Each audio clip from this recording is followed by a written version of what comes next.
Okay, so welcome back to the Sweat Factory. It's pretty hot here. The temperatures won't sound particularly excessive to most people, especially in America, but it was like 93 yesterday.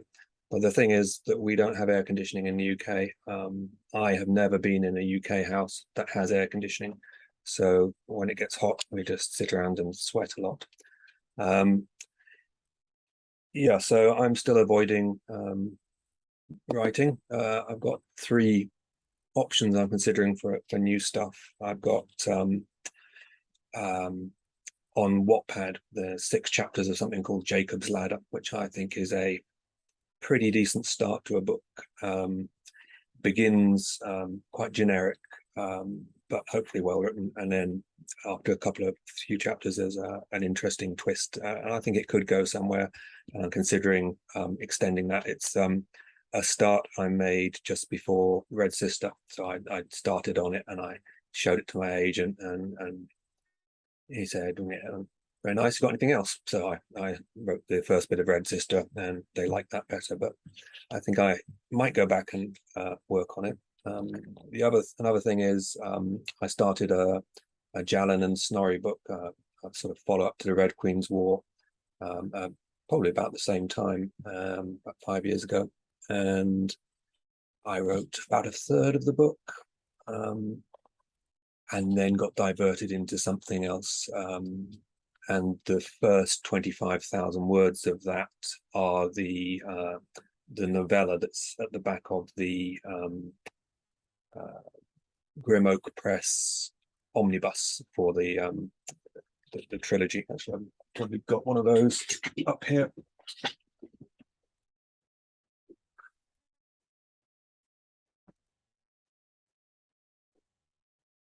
So there you go. Grim Oak Press omnibus for the trilogy, and in the back is the 25,000 word novella entitled The New World, which people seem to like, and is now also available on my Patreon, if you're the right tier. And I could go back and finish that, and I really enjoy writing Jallan. But the thing is, well, the Red Queen's War trilogy, although it has many die-hard appreciators, I don't like calling readers fans. It just doesn't, carries the wrong tone. But anyway, although it has a lot of love, it is my least successful trilogy, and you get a thing of diminishing returns. That even if you write a new book and you say this is the standalone, dive right in, people will just not believe you, and they will say, you will basically have your audience narrowed to the people who have read their way through the first trilogy, and at each stage in any series of books, some readers will leave, and so by book 10 of some series, you have generally speaking, a very small fraction of the people who read book 1, and this would effectively be a book 4, and it may not be a particularly commercial way to invest my time, and I've got bills to pay. But on the other hand, yeah, I really enjoy writing it, and maybe I'll finish that. And the third thing I'm considering at the moment, I won't really speculate on, but that would be an entirely new, well, actually be set in maybe the Broken Empire, but it would be an entirely new thing. So in my procrastination, I'm coming back to do another one of these critiques of page 1, and I will hopefully expand my output into all sorts of stuff and nonsense. I'll probably do some reviews and some discussions and improvised dancing or whatever. But yeah, I've got now 1,000 views on that first page 1 critique. I did mainly probably thanks to the input of various YouTubers who've said, hey, Mark's joined the fray, so they probably pointed a few people my way, and my subscriber numbers have rocketed from the 80s to 370 at last count. So there you go. And this time I've remembered to plug in my microphone, so you'll get the benefit of that. No expense spared. These critiques, as I say, they're all on my blog, so if you want to actually read them direct, then you can just, I think if you Google Mark Lawrence page one critiques, you'll probably find your way into the system of them there. So I'm just going to do what I've done on the previous ones. I did, as I said, 10 of them to start with, and those were all ones where I had hundreds of them pages one sent in. I tended to pick ones about which I felt I had quite a lot to say, so I could hopefully help the people who had sent them in, and also, you know, entertain people, educate, whatever, people who had just reading the blog, that there would be something to say, you know, rather than just going, "Oh, this is all fine. I've got no no notes." But it feels like that's probably the net effect of all of that unrelenting advice to improve this, improve that might be a bit negative, and so that's why I swapped onto Shauna Lawless's page one for my second one, and I think I'll probably alternate back and forth between these original ones and new ones where I've chosen them specifically because they're page ones that I have only good things to say about, and illustrate how people have successfully made a page one, rather than just showing you page ones that for various reasons have areas where, for me, they could be improved. So this is I guess a book called Nescada by Nikki Laurel, and again, I don't know if it was ever published. And we'll scroll past these disclaimers, again just saying don't take offense, this is just advice. And obviously Nikki sent this in wanting this sort of a dissection, and again I'll just read on through it and then give you the detailed breakdown of my thoughts on it. So chapter 1, the echo of falling snow. Present 87500 FA, Moon, Lurai, Castle, Los Gunna. What is the nature of white? Is it the absence of color or the culmination of it?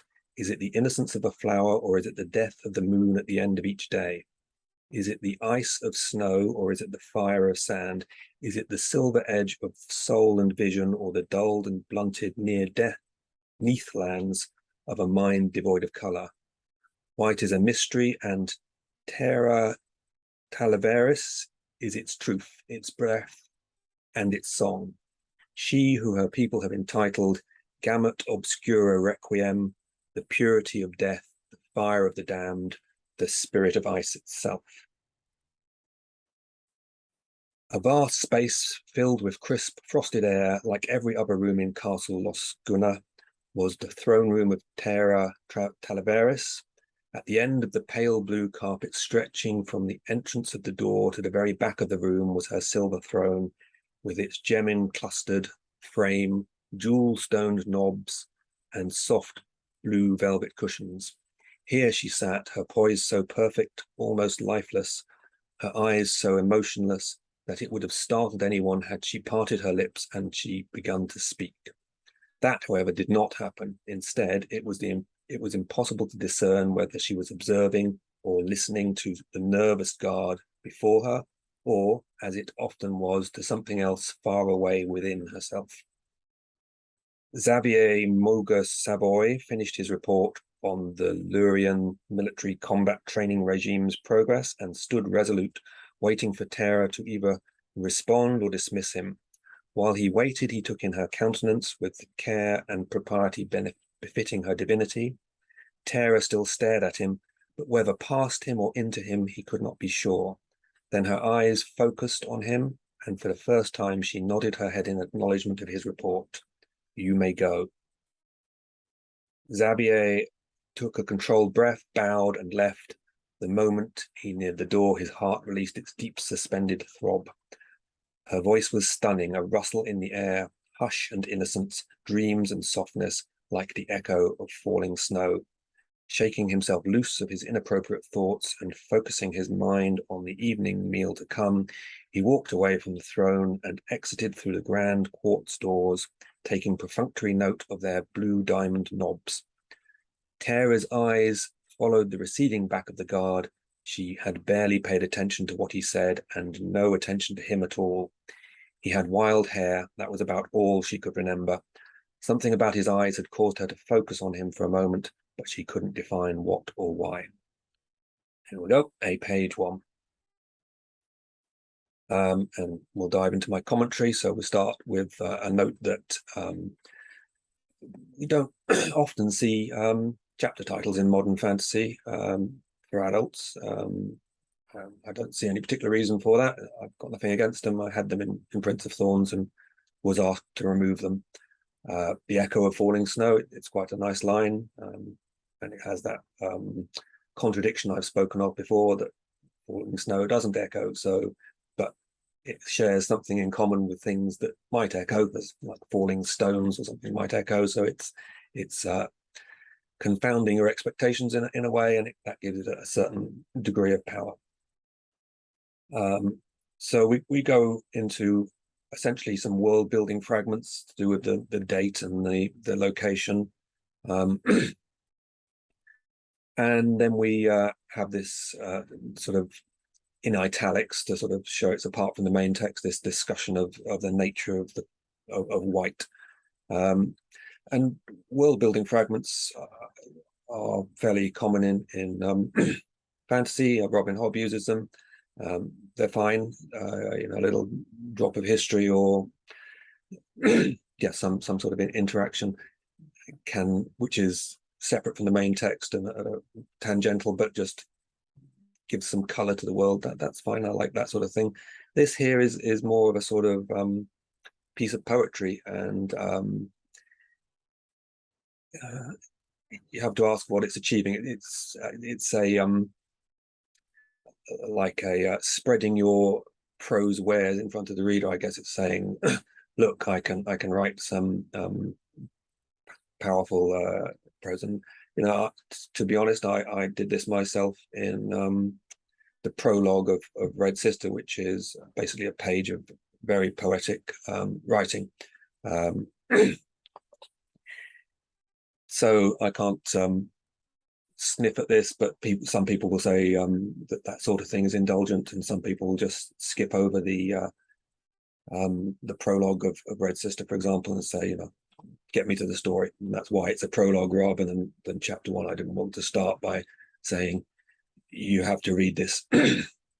Sorry for the coughing. I had fantasy author Luke Skull came around last night, and we had a few beers, and it seems to have put a frog in my throat. So let's just pretend I have a very gravelly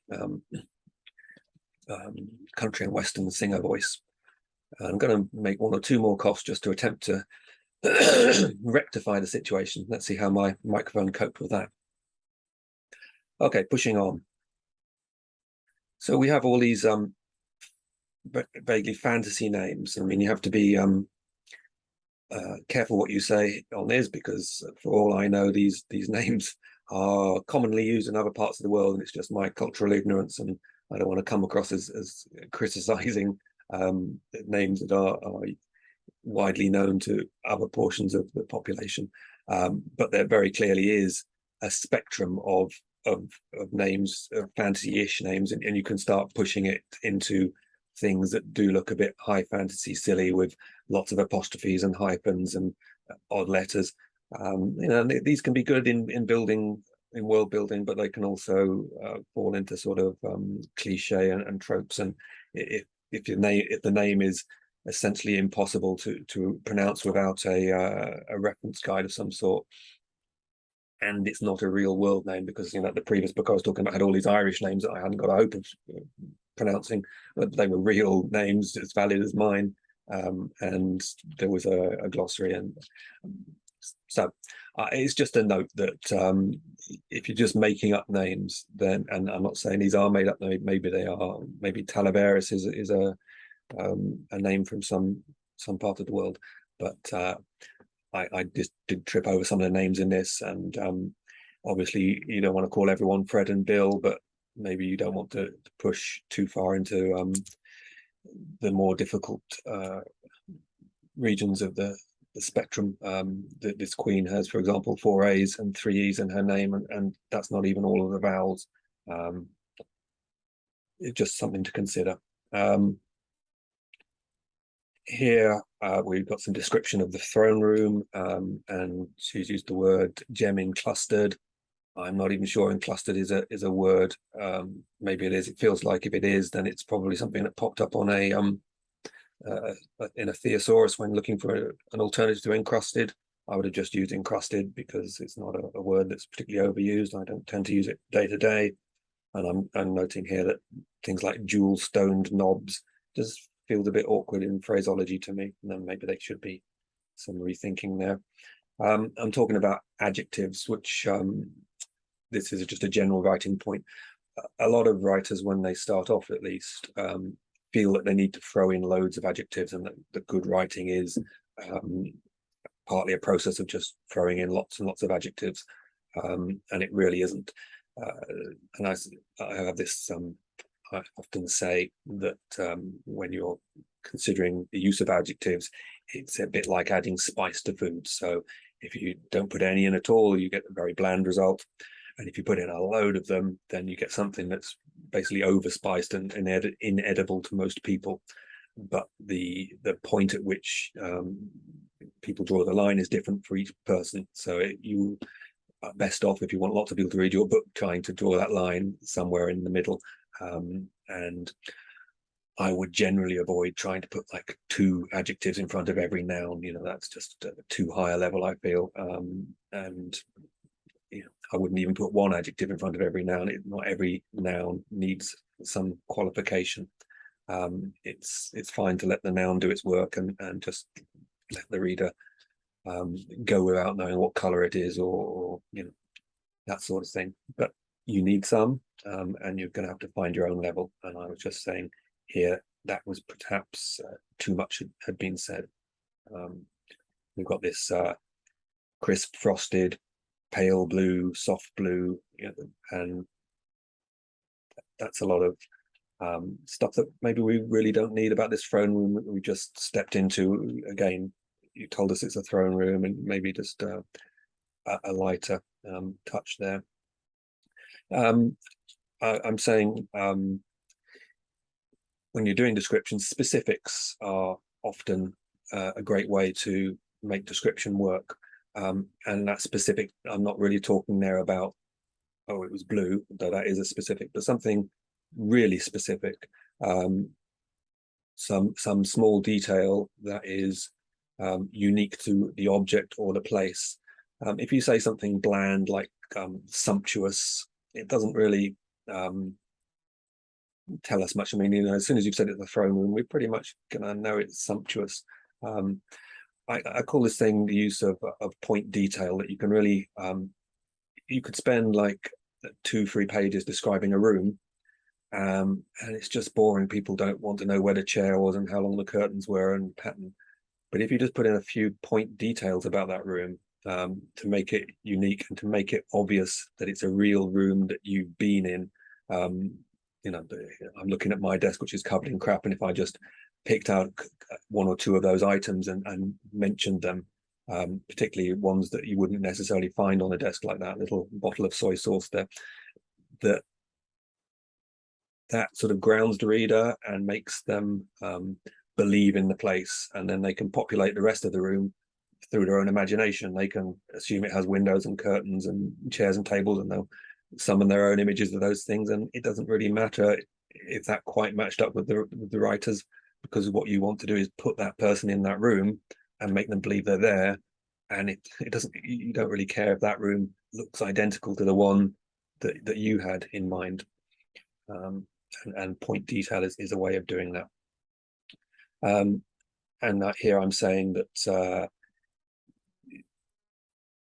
this really talks to the specifics, in that she's saying things like gem encrusted and jewel stoned knobs, and I'm suggesting alternatives along the lines of strewn with sapphire or worked with seams of rubies, because then you're naming a specific gem rather than gems or jewels, so that makes it feel specific and particular to the place.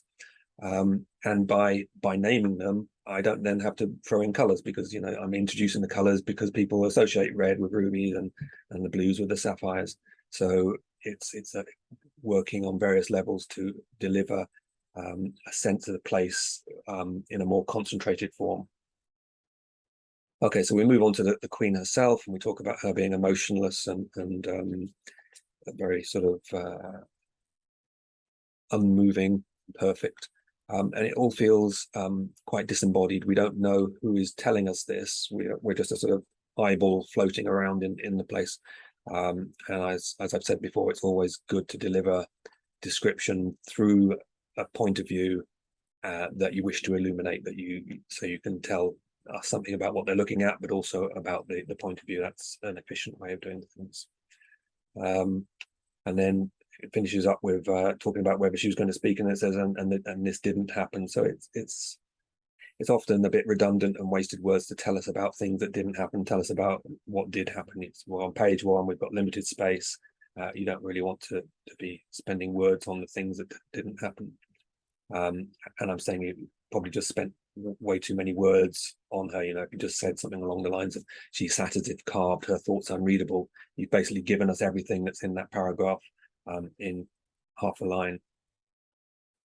And again, apologies if these turn out to be I mean, Xavier does actually sound pretty much like a real word, but just the naming is also is reaching levels again where I'm starting to trip up on it. I'm not going to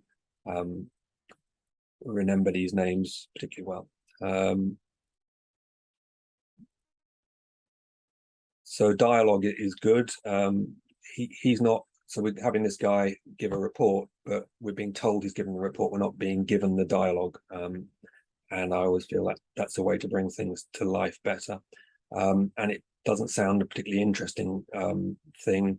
We're not told whether this Lurian military are her own military or some enemy, or but dare I give a line of potential dialogue we could have had instead of this more distant summary of his report. We could have some sort of specific, like these Lurians train like madmen, Highness. 1 in 5 of their recruits dies on the field, but the companies made from the survivors are formidable.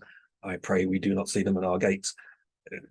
That sort of just injects some life into it. It's a real person speaking, and it's delivering information, the information he's actually saying, but also indirect. And we learn a lot more. That tells us that they're enemies, and it makes them sound like a threat. It makes potentially that could be our problem. I always talk about liking to have a problem presented to us early on, and in what we have there, this report on training, it doesn't sound like a problem, but the way I put it, it sounds more like a problem. We drop into this man's point of view. He says something that there's something said. He could not be sure. So now we're in his mind. We've moved from the sort of omniscient to his point of view. Omniscient points of view are fairly distancing. They sort of create a wall between the reader and what's happening. It feels less personal, less threatening, less exciting, less everything, really. The only benefits, I think, of omniscient are that you can sort of jump around and draw in information that the particular point of view wouldn't have had. But there are not that many circumstances where it really feels like it's a wise choice. Sometimes people start in omniscient and drop into a POV, and that may be what's going to happen here. I'm saying that some of this is overwordy. There's a bunch of sort of quite mechanical staring past him, and whether or not she was looking at him and he couldn't be sure. That could all be said in a much smaller space to just the same effect. And some redundancy, like he's reported, she's nodded, and then the author says, in acknowledgement of his report, but what else would she be nodding about? And so there's lots of times where you can just rely on the reader to draw the right conclusions, and you don't need to spend page space on explaining it for them. You can take redundancy to too great a level, but there becomes a level where it really is debatable whether you're just being too dogmatic about redundancy. Especially in dialogue, people are very redundant in dialogues. That's fine, but things like he sat on a chair, and depending on the circumstances, obviously, but it may be obvious that if you sit, it's going to be on a chair in those circumstances, and you could just say he sat, and then the on the chair becomes redundant. And whether that sort of cutting that out is worthwhile, I don't know, but certainly there are many times where writers are redundant and could write a nicer page without that redundancy. So we move on. We're talking about Xavier, or this guy anyway, and I picked up on the word focusing and sort of indicated that it's might be a spelling mistake, but actually I believe I've learned in the intervening years that there are many ways to spell some words, even within the same brand of English. So British English or American English, there's often changes in the spelling, but actually focusing with one S or two S's is acceptable in both forms, in both places, and it's just a choice. So I was wrong there. There's more of these double adjectives I picked out: deep suspended, grand quartz, blue diamond, and I feel that's probably being overdone. The POV I've said is wavering, so we dropped into this guy's POV, but now as he's leaving, we're telling him we're talking about things that don't really matter to him. You know, and if you want to be deep in a POV and bring it to life, you talk about the things that do matter to them. So you talk about the things they do notice. You're never going to say Jim walked past the pot plant but didn't notice that it was blue if you're in Jim's POV, because if he didn't notice it was blue and you're in his POV, how is this information reaching you? You're wandering out of his POV. And now we hop back into the Queen's point of view, because we're back with her watching the guy leave and calling him a guard again. Head hopping is not a good thing to do in general. It's another thing that distances the reader. I mean, it sort of destroys POV in a way, because you just are bouncing around. You don't feel you're sighted in any one of the people.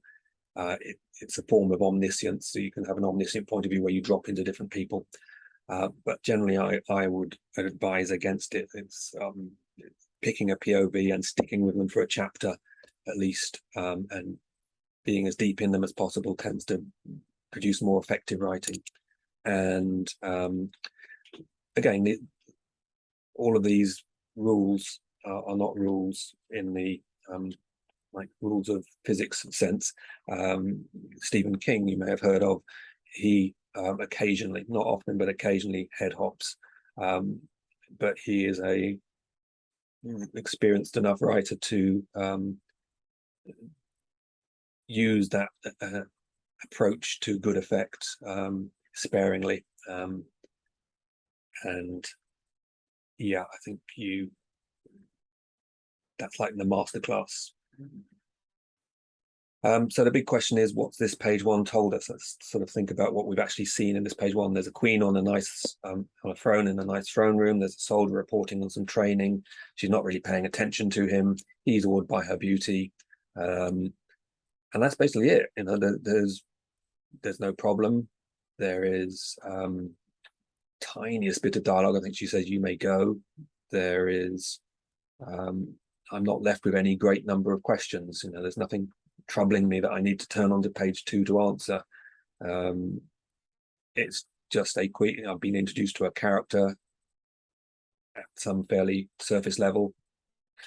I mean, there's this potential, I guess, question about the nature of the Queen's magic and what this white thing that we were introduced at the beginning is, but and you know, she is not particularly interested in what's going on, and the guard or the officer of some sort doesn't appear to be particularly invested either. Like he hasn't sort of brought a problem to her and she's ignored it.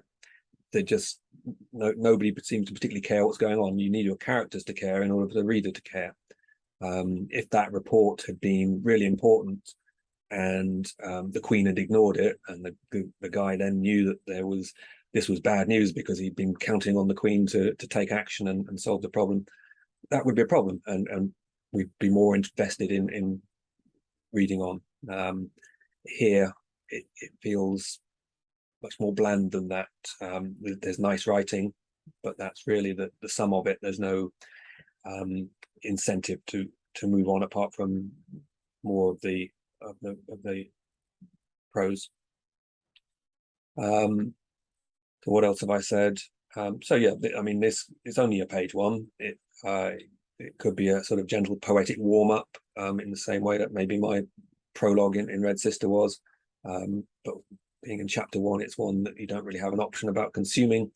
But I feel that this sort of gentle opening is probably a pretty hard sell in the modern writing market, especially for a new author. You know, if it was written by someone with an established reputation, then the bulk of the people who came to that book would give that person the benefit of the doubt. They'd say, "Oh, this person has written books for me before that were great, so I'll just accept this gentle start and see what unfolds." But if it's new, then that's a much harder sell.